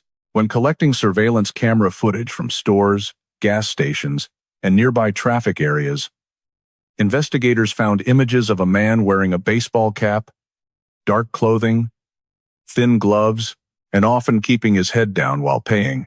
The timing of this person's appearances matched the cyclical absences Walter described, helping narrow the range of suspicion. The basic description aligned with the details Walter remembered before the attack, including a slim but solid build, quick gait, and eyes that did not look directly at anyone. The investigative agency considered travel times between the stores and potential alcove areas and determined that if the perpetrator could take shortcuts or use a vehicle parked in a concealed location, he could fully travel to Cedar City or Laverkin, make purchases, and return before Walter noticed any major time change. The fact that the absences occurred in a steady cycle showed the perpetrator had a certain level of confidence in concealing his movements, while also indicating he was familiar with the area, knew where surveillance cameras were scarce, and how to avoid leaving traces. In cases of mimetic criminal behavior like this perpetrator's type, maintaining a stable activity rhythm is a sign of wanting to keep the script under control and avoid deviations from the steps he had set for himself. Walter clearly remembered that although the confinement period was too long to distinguish individual days, every time the perpetrator returned, it was with the same gait rhythm, the same rock-rolling sounds in the same manner, and the same ritualistic way of providing water or food. This reflected how the perpetrator operated the entire situation like a social experiment he orchestrated, in which the victim had to remain passive while he fully controlled the timing of intensifying or loosening control. When the investigative agency compiled all the data from receipts, cameras, and Walter's descriptions, they determined that the perpetrator was not someone living completely isolated in the mountains, but had a stable supply source for food and materials, while also being capable of blending into the nearby residential environment without drawing attention. This helped further define the profile they were pursuing. A person with controlling habits, capable of sustaining behavior over a long period, And with no obstacles in accessing supplies, meaning he maintained two parallel lives, one a secret criminal existence in the rock alcove, and one a normal outward life, when appearing at stores or populated areas without leaving any unusual signs. Walter described that throughout the time he was held in the damp and dark rock alcove, despite his physical debilitation and his spirit being continuously eroded by malnutrition, sleep deprivation, and control measures, he still maintained one single habit that kept him from completely sinking into despair: memorizing every small detail related to the perpetrator's arrivals, departures, and daily rhythm. He began to notice that the kidnapper did not act randomly as it first appeared, but instead maintained a strict schedule, especially regarding the time frames when he left the holding place. Walter realized that the perpetrator's absences always occurred after longer than usual periods of silence, without the sound of loose gravel moving around the alcove entrance, and each absence cycle lasted long enough for him to feel the cold seeping deep into his skin without interruption from returning footsteps. He started counting his breaths, heartbeats, hunger pangs, and shivering intensity to create a sense of time estimation, then cross-checked it against the frequency of the perpetrator's appearances. Over hundreds of hours of confinement, Walter identified a pattern. The perpetrator left during time frames when the temperature dropped slightly compared to when light filtered through the rock crack, indicating he took advantage of late afternoon or early morning to depart the area without drawing attention on nearby routes. Once he had a relatively clear pattern, Walter shifted to examining natural signals he could perceive right inside the tiny alcove, too small to see anything but sufficient to hear and feel. He relied on the sound of wind slipping through the crack above, which changed depending on the direction it blew. Sometimes the wind hitting the rock face suggested the orientation of the external space, helping him determine which way the alcove mouth faced. The irregular dripping of small water from the rock wall on his left varied day to day. At certain times, the sound intensified, as though seasonal moisture pushed groundwater upward. He noted that the water sound grew stronger on days when the temperature dropped deeply, indicating the flow followed a cycle. This was important because if he escaped at a moment when strong water flow flooded the rock gullies, it would be harder for the perpetrator to track his footprints. Walter also discovered that the rock floor right under his left shoulder had a slightly sharper spot than the rest, and when his body accidentally rubbed against it while struggling, the nylon rope wore thinner in that section. Recognizing this, he began secretly grinding the rope during the perpetrator's longest absences. The process was extremely difficult, because he had to appear motionless whenever he heard any small noise, avoiding making the rope produce too loud a scraping sound. Each grinding session lasted only a few seconds, and he had to calculate carefully to avoid creating an unnatural posture that the perpetrator might notice upon return.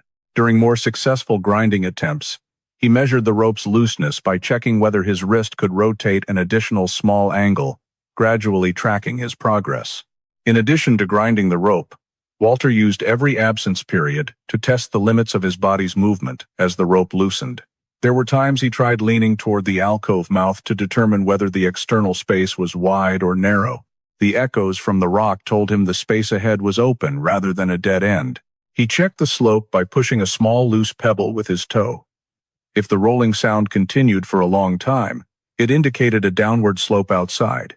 If the sound stopped quickly, it meant an obstacle nearby. These details helped him sketch an escape diagram in his mind, even if only through intuition and sound. He also observed how the perpetrator approached the alcove. Even though blindfolded or in darkness, Walter noticed the footsteps always came from the same direction, meaning the alcove had only one exit. More importantly, each time the perpetrator entered, the footsteps were slow and rhythmic, without alertness, showing he believed the confined space and bindings guaranteed absolute security. He never suddenly checked from behind or changed his approach angle, creating a blind spot where, if the ropes were fully cut, Walter could crawl out without being seen immediately. Another factor Walter considered was the seasonal flooding risk of the underground rock area. He noticed that after some colder periods with stronger water sounds, the rock floor under his feet became wetter than normal. This proved that during phases of natural water rise, the alcove could be affected. Walter calculated that if heavy rain or seasonal flow flooded in, The perpetrator would have to stay away longer to avoid the entrance being exposed or blocked by mud and rock. When the perpetrator left to check trails or nearby terrain, that could be the ideal moment for him to escape without immediate fear of return. From that observation, he began planning based on the water sounds, wind direction, and humidity levels to select the most suitable time for an escape attempt. Over many hours of thinking, Walter combined three elements: the longest periods of the perpetrator's absence, the strong water sounds signaling increased flow, and enough rope looseness for him to wriggle free from the bindings. By quietly testing the limits of his physical strength in every small gap of darkness, he prepared for an extremely slim but sole opportunity to escape the suffocating and cruel environment that had imprisoned him for many months.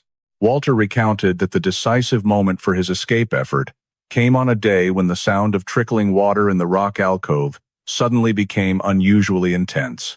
A few hours earlier, the humidity in the confined space had increased sharply to the point where his shirt clung to his skin, making his body feel freezing cold, but also signaling that an underground water vein outside was rising.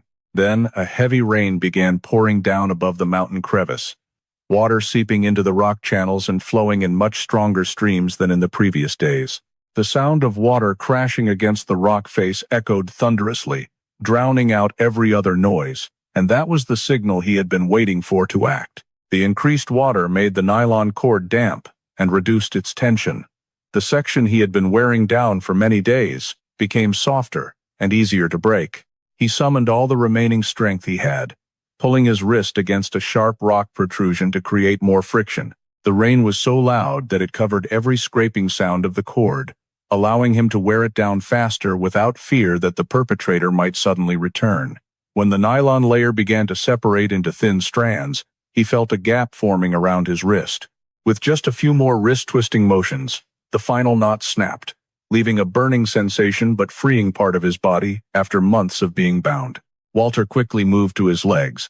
The cord around his ankles had already been worn thin beforehand, so when he pressed hard against a pointed rock fragment near the alcove floor, the cord tore in two, completely releasing his feet. His body was so numb and stiff that he almost could not move, but the increasingly powerful sound of water made him understand that if he did not leave right then, rising water or mudslides could flood in and block the exit. He twisted his body, leaning against the rock wall to maintain balance and inching forward bit by bit toward the pitch-black mouth of the alcove. The extremely small space forced him to press his body tight against the rock, crawling along the length of the crevice until his hand touched the damp and slippery rock floor at the entrance. Water poured down from above in icy streams, but it helped him clearly determine the direction of the flow. He remembered a remark from many weeks earlier that water flowed from left to right whenever there was light rain, meaning the escape route would be in the direction the water was running. He clung to the rock face, using his elbows and knees to pull his body out of the main holding place. Once out of the alcove, he immediately faced a slanted rock surface as slick as if coated in oil. He had to crawl rather than walk, because his legs still lacked the strength to stand upright. The pouring water made visibility almost zero, but the flow became his only guide, a natural sign he used to avoid heading back toward the cave area. Along that slippery rock section there were two narrow constrictions that forced him to squeeze through. If he tried to stand, he would slip, but by pressing his chest tight against the rock, feeling along the wall edge with his hands, and crawling like a human rope, he managed to get through the first one. At the second constriction, the rock crevice was so narrow that his shoulders got stuck. He had to take a deep breath, relax his entire body, and let it slide through. He felt every rock edge cutting into his skin but did not dare stop because the water behind was rising fast. After clearing the second narrow crevice, he felt the rock floor beginning to widen and the slope easing slightly. The water no longer fell directly on him, but split into two small branches flowing toward a rock gully ahead. Walter let his body follow the direction of the water and crawled for a few more minutes until his hand touched softer ground. He realized he had emerged from a low opening into a natural rock gully leading to the hillside of Kolob Terrace, an area he had previously heard rangers describe as having many side paths connecting to smaller trails. When he reached the soft soil, he tried to stand up, but his legs trembled so violently that he had to hold onto bushes to keep his balance. He took a deep breath, trying to regain the feeling in his chest. Despite being utterly exhausted, he knew that if he continued straight down along the rock gully, he would come close to secondary roads that could lead out to Kolob Reservoir Road. Walter decided to follow the hillside, keeping the water flow behind him to avoid getting disoriented. He placed each foot on the soft ground carefully because every step was painful as his body was unaccustomed to bearing weight. Every few steps he had to stop to catch his breath, but the appearance of a light breeze and the feeling of wider open space made him believe he was heading in the right direction. He continued along the hillside until the ground underfoot became more level and the bushes began to thin out. Not long after, he saw a wider dirt path than usual, with signs that vehicles might have passed through. He knew that if this was a side road, then Kolob Reservoir Road might be only a few hundred meters away. He gathered the last bit of strength he had, dragging himself along the road's edge, clinging to every bush to maintain balance. Occasionally he collapsed but forced himself up again because if he stopped in the roadside forest area, the chances of being found were very low. When he climbed the final soft patch of ground before reaching the main road, he suddenly saw a faint light in the distance. At first he thought it was lightning, but the light flickered in a steady rhythm, showing it was a moving vehicle's headlights. A strong surge of hope rose up. He tried to move faster even though his body was on the verge of collapse. When he reached the edge of Kolob Reservoir Road, he saw the headlights cutting through the misty rain, illuminating the area ahead. He used every ounce of remaining strength to lunge out into the middle of the road in the hope that the driver would see him. His body staggered a few steps and then collapsed right on the cold road surface. From complete exhaustion, that was the last moment he remembered before being discovered.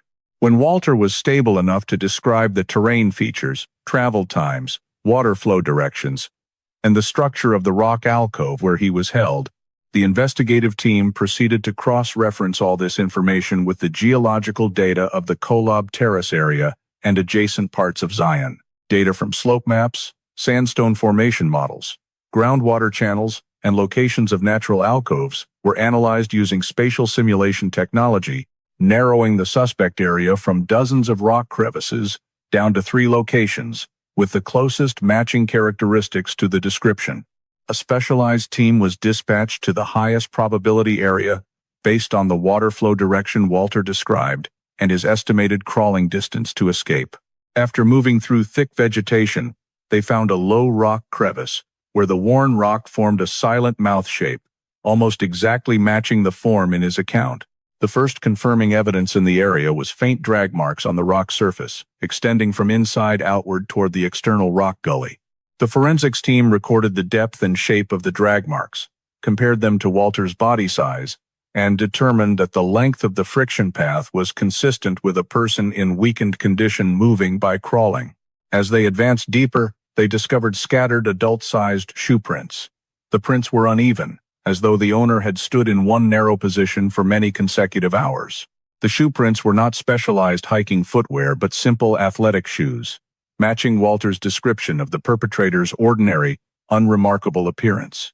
Based on on-site photographs, specialists concluded that the shoe prints appeared in cycles, exactly as described, that the perpetrator stood inside the alcove, observing the victim for a while before leaving.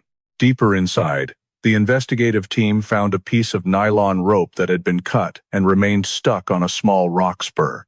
Analysis showed the nylon had scratch marks from being rubbed against rough rock surfaces, consistent with Walter's description of grinding the bindings to create friction. The angle of abrasion on the rope and the depth of the marks indicated prolonged rubbing over many weeks, reinforcing consistency with the victim's wrist injuries.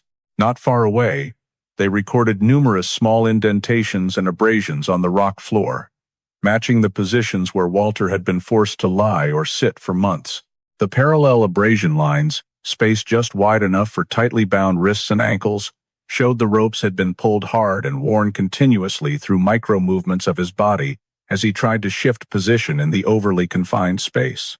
One particularly noteworthy finding was a small, circular impression on a rock face, located about half a meter from where Walter had been tied. Specialists noted this mark could have come from a tripod foot or a small device set up for an extended period. Because during questioning, Walter had mentioned hearing metal sounds at certain specific times, experts hypothesized that the perpetrator had brought a device related to filming or recording to serve his perceived need to reenact a complete criminal experience in his delusion. The rock surface in that area also showed compressed grit under the weight of a long-placed object, indicating a tripod or similar item had been fixed there for a significant duration. When shifting to the temporary holding area, that Walter described as a rock alcove camouflaged with fabric or a simple tent, the investigative team followed the map he had sketched from sensory memory and located a lower area about a few hundred meters away as the crow flies from the main holding site. There, they found a faded brown tarp camouflaged by scattering dirt and rocks over its surface.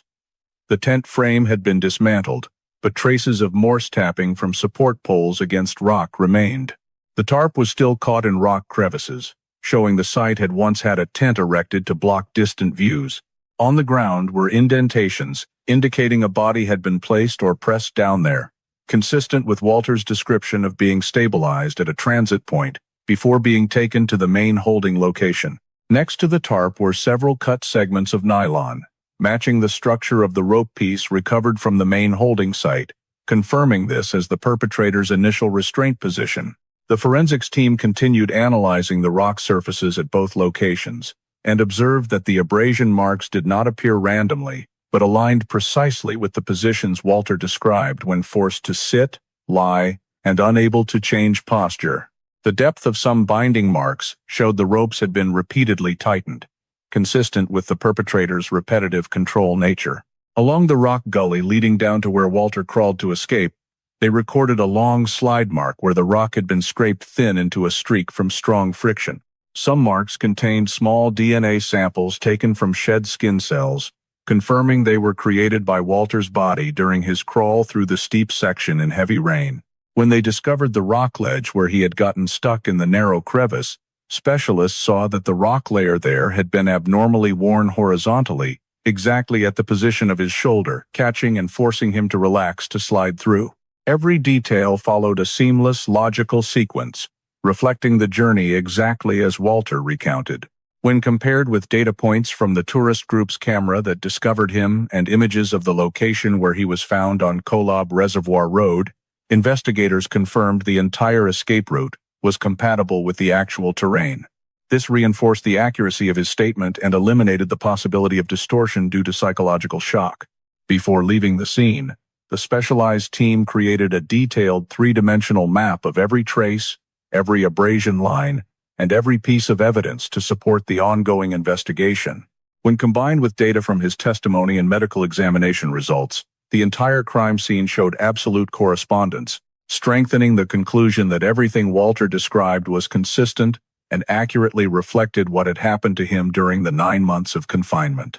When the investigative agency compiled all of Walter's statements and cross-referenced them with on-site evidence, a clear picture of the crime method emerged, showing that the perpetrator had combined multiple techniques of approach, restraint, and psychological control in a sophisticated manner, but with very distinct marks of someone mimicking criminal behavior from cinema. Walter stated that right at the parking lot, the perpetrator approached him with a story related to filming and discovering beautiful spots, striking at the psychology of a tourist wanting to find a novel viewpoint. This approach falls into the category of soft socialization tactic, commonly documented in kidnapping cases, where the perpetrator wants the victim to lower their guard through curiosity or the belief that the approach is for harmless purposes. The perpetrator did not act strangely or apply pressure upon first meeting. Instead, he used a calm voice, leisurely steps, and sharing-oriented questions to create a sense of closeness.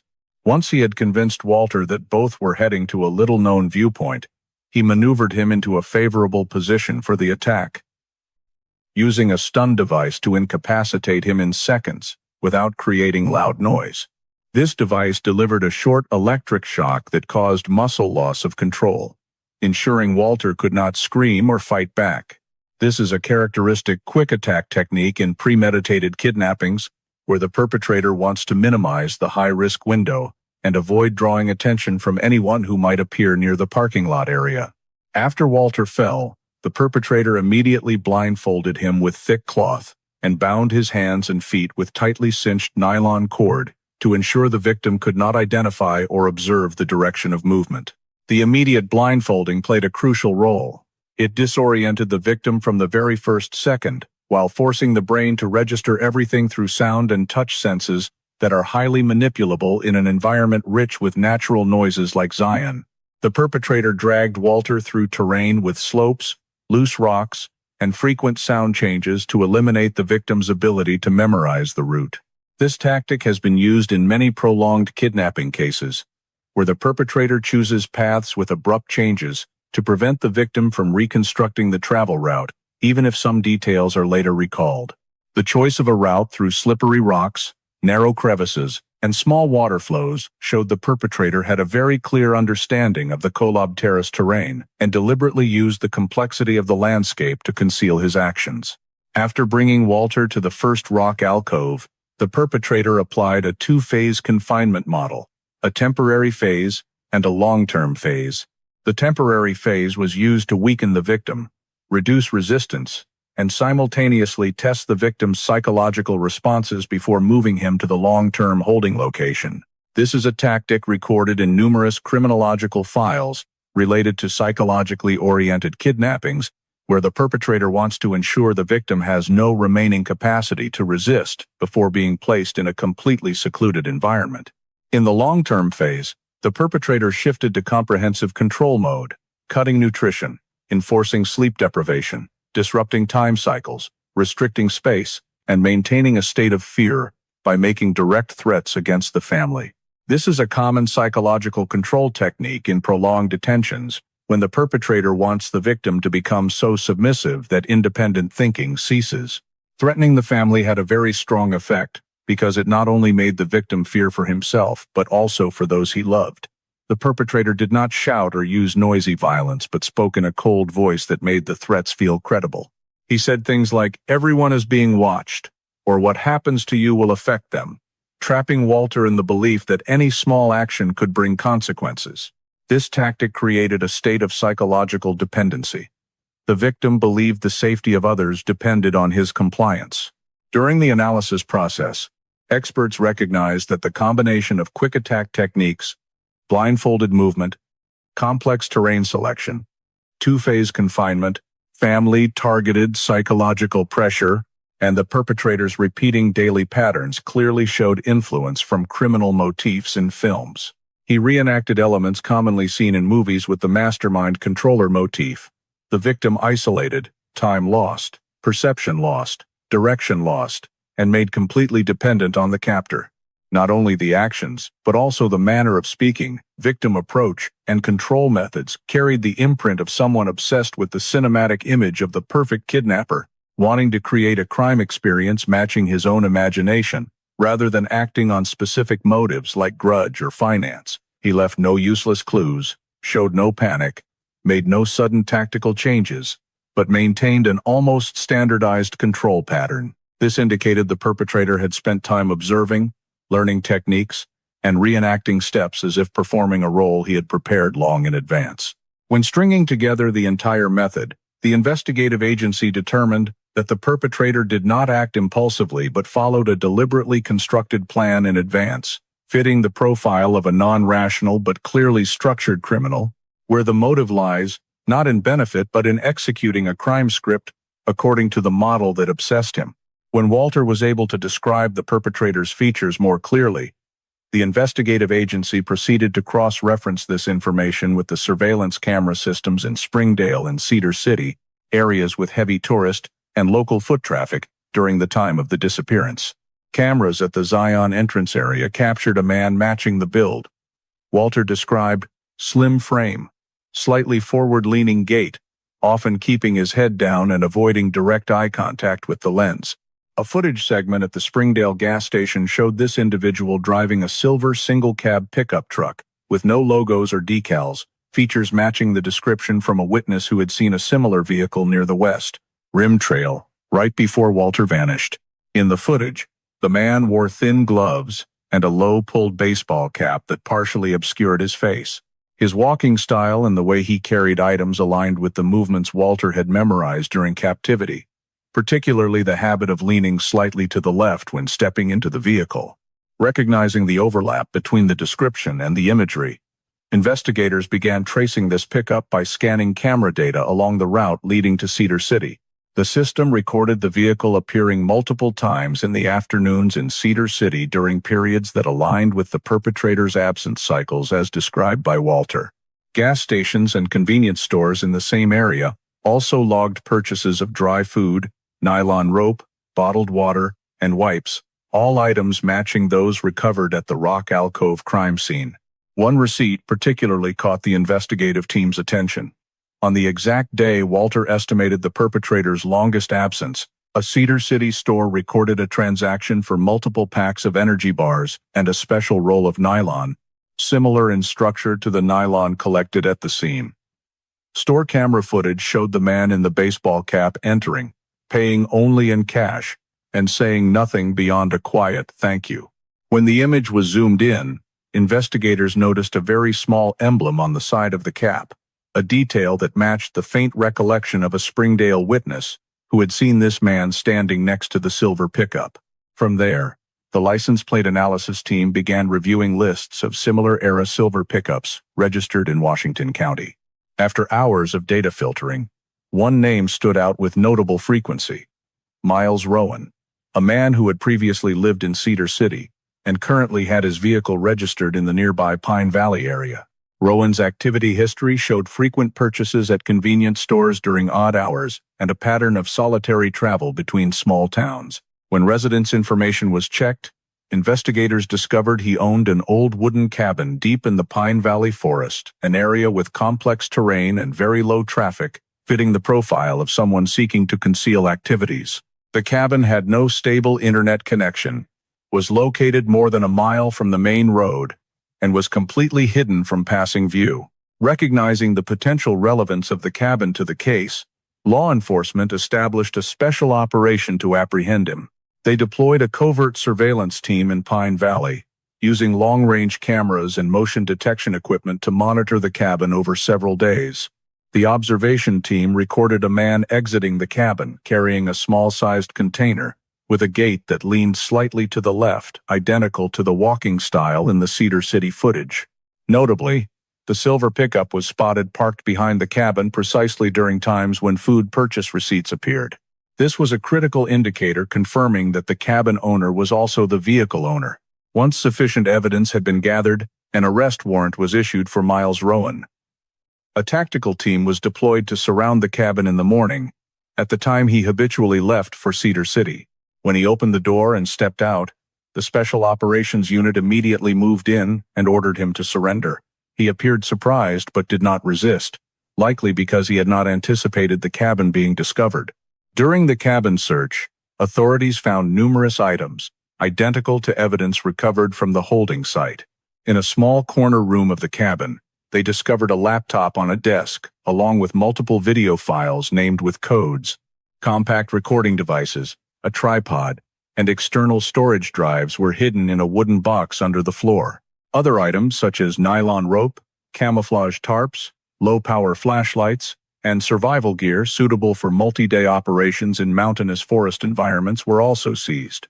Forensic experts compared the nylon structure recovered from the cabin with samples from the scene and confirmed they matched in material composition and fiber pattern. Additionally, in the trunk of the silver pickup, investigators found several items consistent with those used during the initial temporary restraint phase, including rubber gloves, a roll of duct tape, and a crumpled burlap sack matching the initial witness description of a man standing next to the vehicle on the day Walter disappeared. The combined data from the cabin, the vehicle, and the convenience store transactions formed a seamless chain of evidence, allowing investigators to conclude that Miles Rowan was the direct suspect responsible for the abduction and 9-month confinement of Walter, while also explaining the full pattern of movement, supply procurement, and secretive behavior he had maintained undetected for an extended period.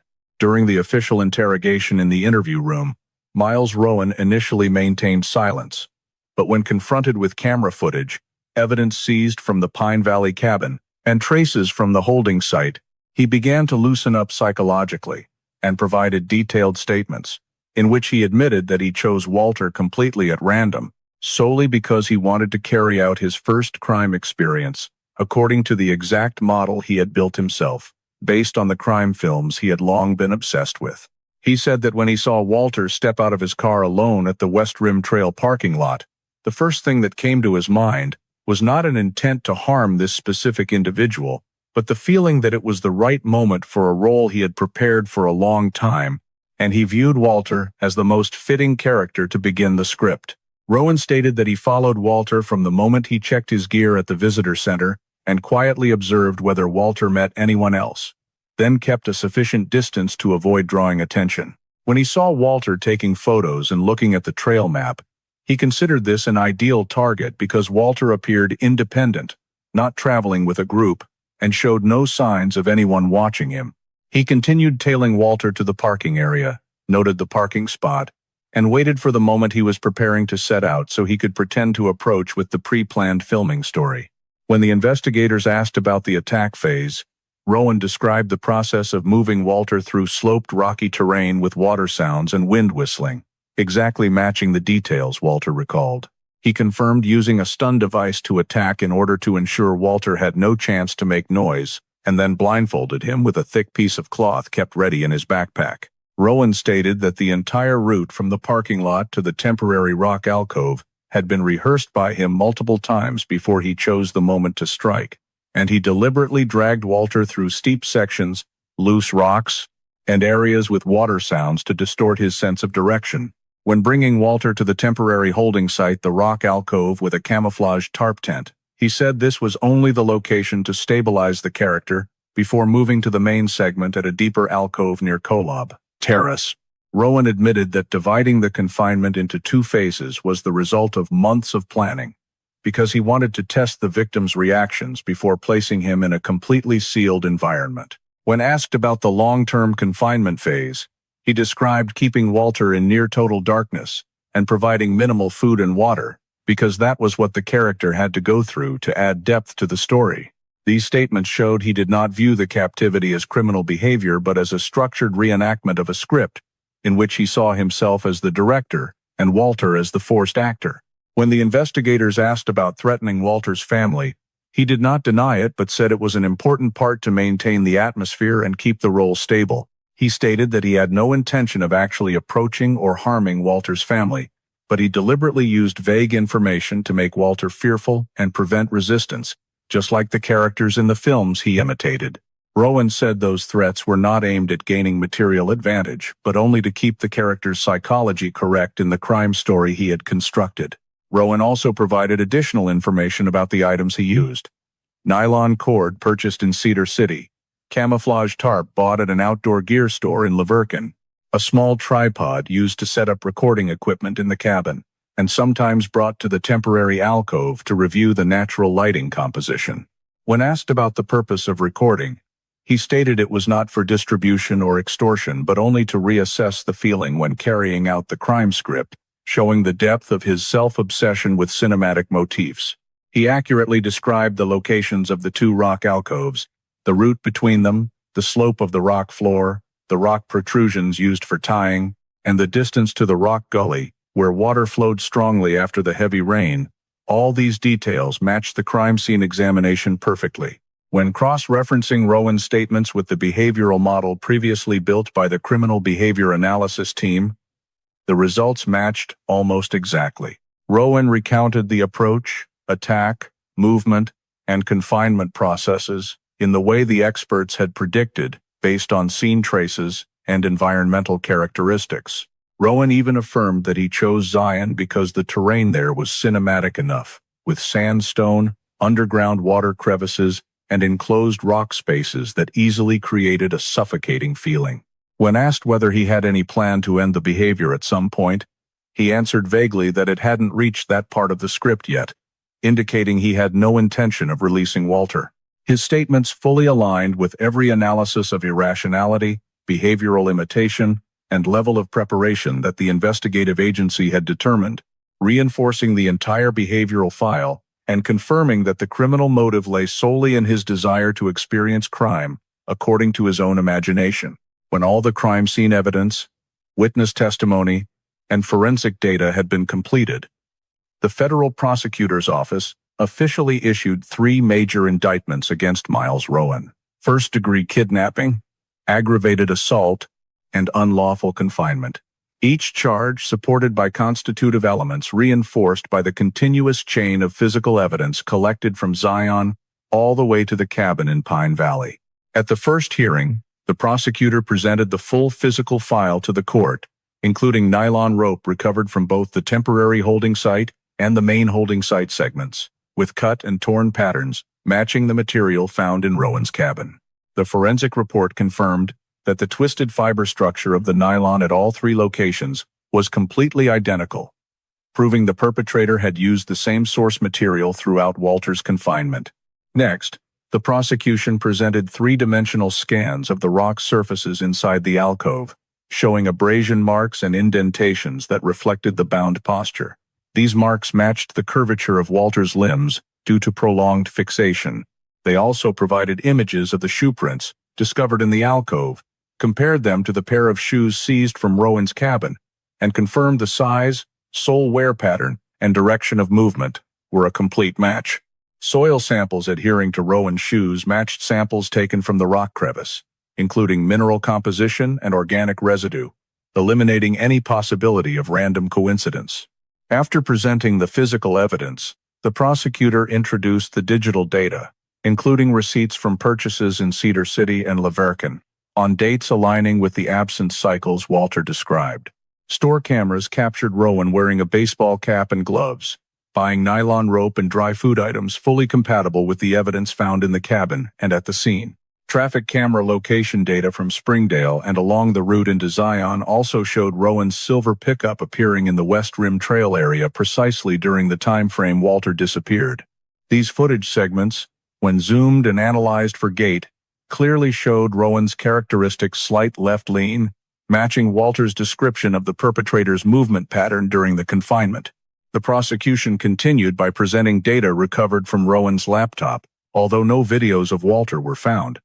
The hard drive contained dozens of note files simulating abduction scenarios, including entries labeled stabilization phase, control phase, reaction, observation phase, phrases matching criminal tropes from films, and the language Rowan used when threatening Walter inside the alcove.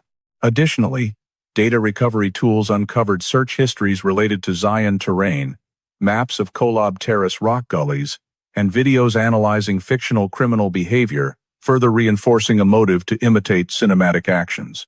Walter's testimony was presented in detail during the trial, from encountering Rowan at the parking lot, the attack, being bound, transported, held in 2 phases, threats against his family, all the way to exploiting heavy rain to escape. Every detail Walter provided was compared against physical evidence and matched almost perfectly. In particular, Walter's description of the alcove structure, water flow direction, and the rock spur used to grind the ropes aligned with all geological data and scene traces.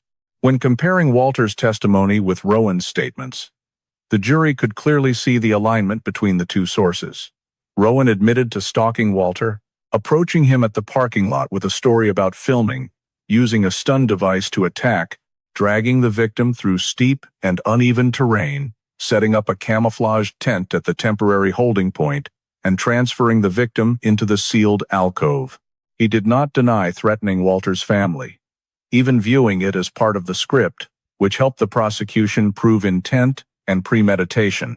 The perpetrator acted not impulsively, but according to a pre-prepared pattern. His admissions about purchasing nylon rope, using a tripod, and keeping crime script notes found in the cabin formed a logically connected chain of evidence. In closing arguments, the prosecution emphasized that Rowan's motive did not stem from financial need, grudge, or momentary impulse, but from a deliberate decision to enact a criminal experience based on his imagination.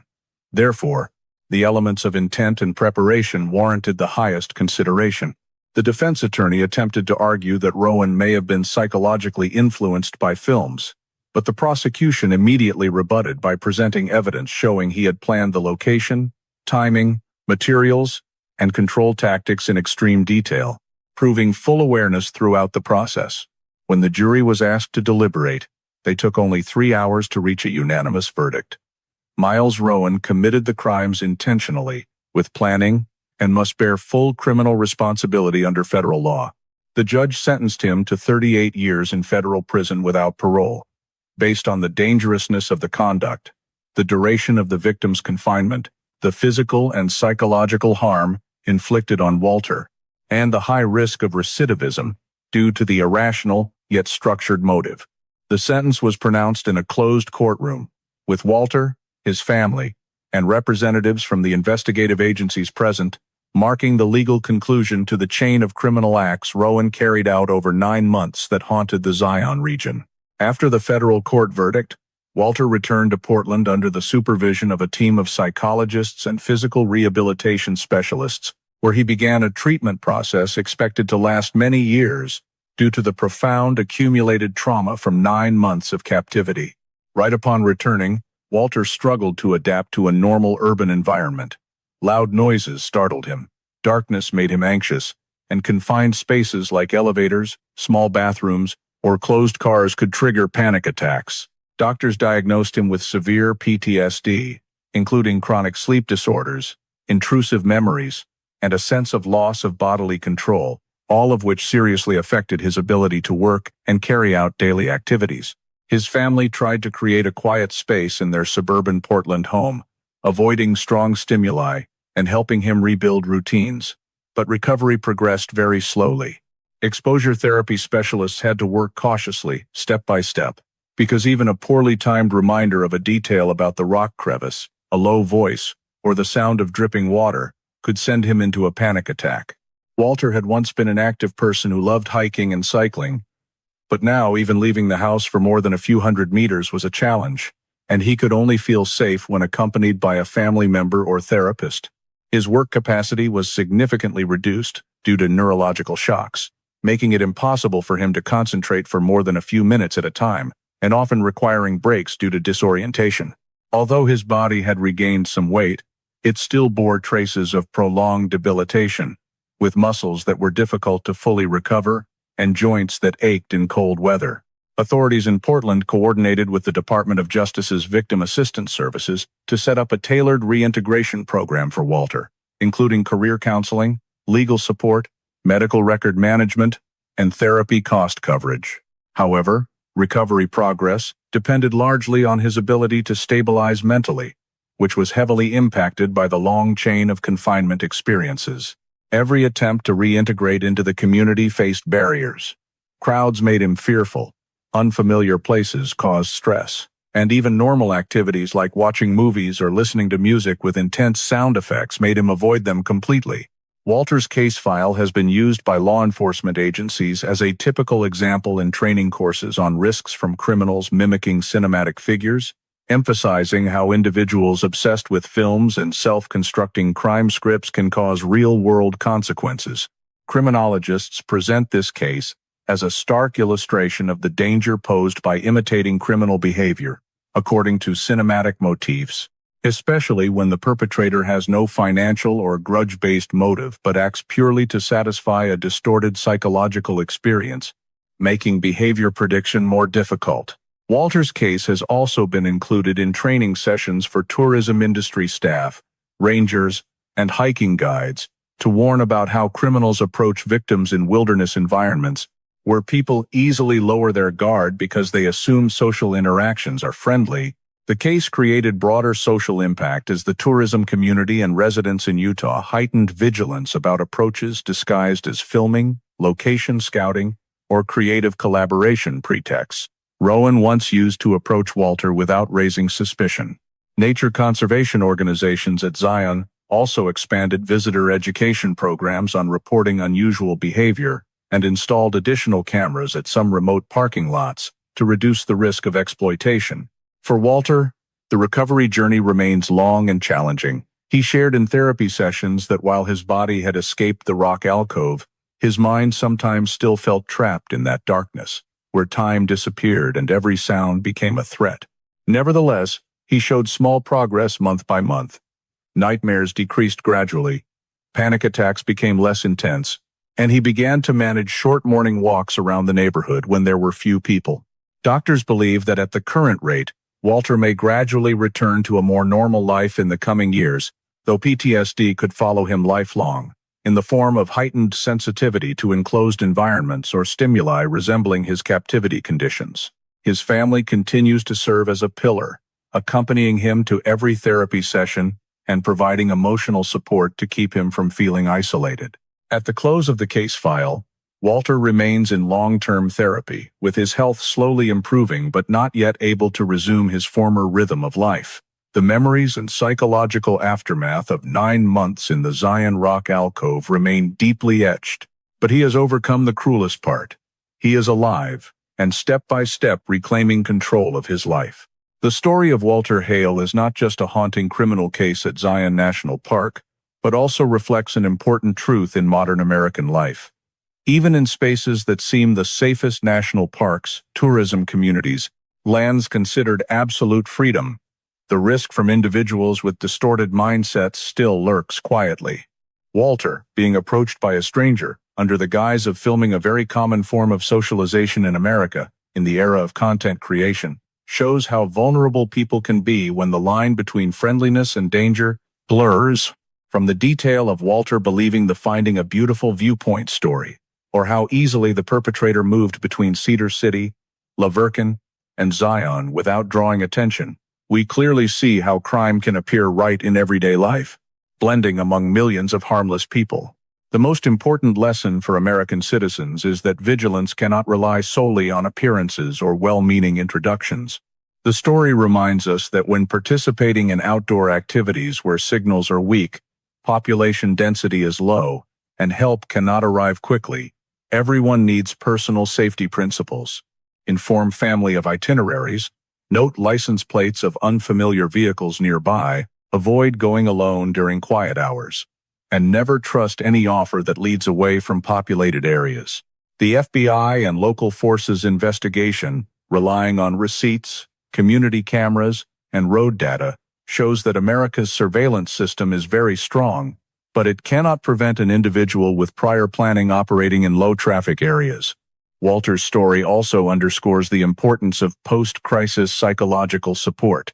In America, PTSD is not limited to veterans or urban violence victims. Even hikers, an iconic symbol of American freedom, can become victims of irrational crime. Socializing safety knowledge, strengthening risk recognition skills, and building mutual observation communities are things American citizens can apply right now to protect themselves and those around them. If you find Walter Hale's story brings important wake-up calls about personal safety, please subscribe to the channel to continue joining us on journeys recounting valuable true stories like this one. Thank you for watching until the end, and see you in the next video, where we continue exploring stories that remind each person to cherish life and stay more vigilant amid modern living.